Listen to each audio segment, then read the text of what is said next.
Hi, my name is Corey Brown. I'm a design and manufacturing applications engineer for Applied CAX, and today I'll be giving a quick insight into algorithmic modeling and some of the features.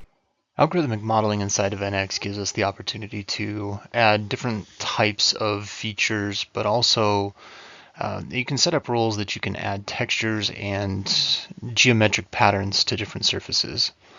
These surfaces, once the patterns are added, you can either extrude those, extract those, or use those as a raised texture on the surface, depending on what you're looking for. One of the problems with the algorithmic modeling and putting those types of features in onto surfaces is the ability to control the shape of those features. Like for instance, we're going to add in a hexagonal pattern onto the surface.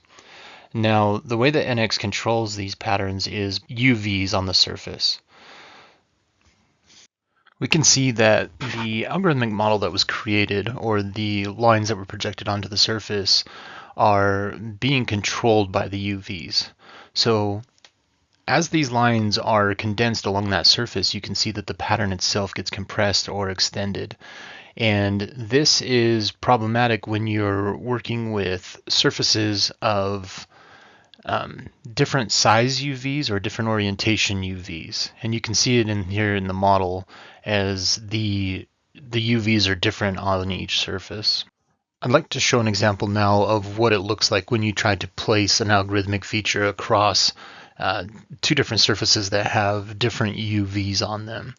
You can see it'll produce or make an output, but that output typically isn't what's desired. It fragments the lines, it fragments the shape, and it overall doesn't produce what we would expect when it comes to putting an algorithmic feature on surfaces. And what I'd like to demonstrate now is a process that I had developed to make a continuous algorithmic feature over surfaces that can have different UVs.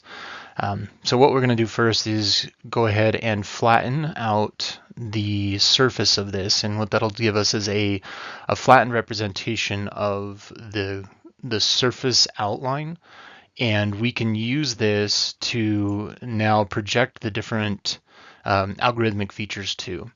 I've also created an extrude surface that we're going to use as well. So what we're going to do is create an algorithmic feature, and what we would want to add first is the hexagonal grid, and we would like to then project that grid when it's created. So we're going to do project, and from there we need an output. So we're going to place an output on there. Now we need to create our inputs, and so we can right click create inputs. That's going to be our face and then the UVs that control it. So we just now need to connect these different features. We will use that same face feature for the algorithmic grid and also for the project on face.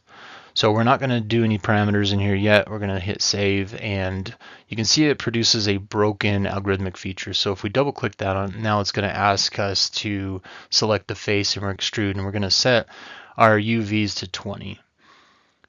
So now you can see it created a hexagonal grid on the surface of that extrude that we can now project onto our flattened surface. So we'll select our flattened surface to be the recipient of those curves.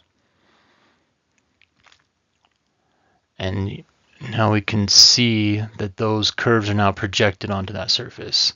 Now to get it back onto the original form, we'll need to reform that flattened surface back. So we're going to use the same tool and we're going to form it back to the original shape. So we're going to select our flattened feature and then also the projected curves to have those produced or reproduced back on the surface of the original geometry.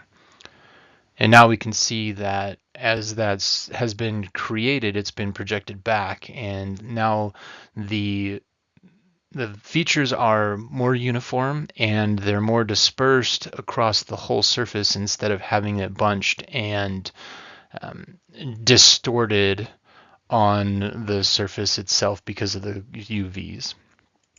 This is just a real quick example of the algorithmic feature and some of the controls that you have inside there. This technique that I developed came up because of a project that I was working on where I wasn't able to accurately produce the pattern across multiple surfaces that I was working on.